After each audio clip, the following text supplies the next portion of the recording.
নমস্কাৰ। কবিতাৰ শিৰোনাম বৃথা প্ৰয়াস। কথা আৰু পাঠ দীপশিখা ৰাজকোঁৱৰ।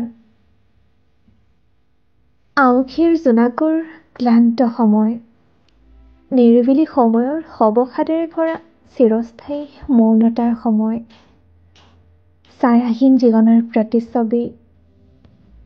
জীৱনৰ মাদকতা নোহোৱা হৈছে, জীৱনৰ বিষাদবোৰে ধূসৰিত কৰিছে। দুচকুৰ অশ্ৰুৰ দলিচা পাৰি পলকতে হেৰুৱা হিতাহিত জ্ঞানে হৃদয়খনেই নিথৰুৱা কৰিছে বাৰুকৈয়ে।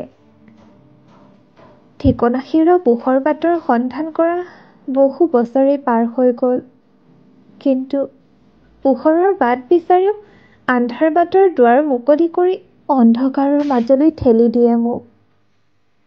নাজানো কিয় ইমান নিঃসংগ, কিয় নিস্তব্ধ সময়ৰ নুপুৰ বাজে অভিমানী হৃদয়ৰ মাজত গুণগুণ সুৰ হৈ। সপোনবোৰো মৰহি যায় গোলাপ পাহিৰ দৰে, আশাবোৰেও বাট হেৰুৱায়। নিঃসংগতাৰ কাৰাগাৰৰ পৰা নিজকে মুকলি কৰাৰ বৃথা প্ৰয়াস। নীৰৱতাৰ মাজত বিফলতাই যেতিয়া মোক বন্দী কৰি ৰাখে, তেতিয়া যেন এক অজান শিহৰণে মোৰ দুৰ্বল শৰীৰ কঁপাই তোলে। সঁচাকৈয়ে বৃথা প্ৰয়াস মোৰ। বিচৰা সময়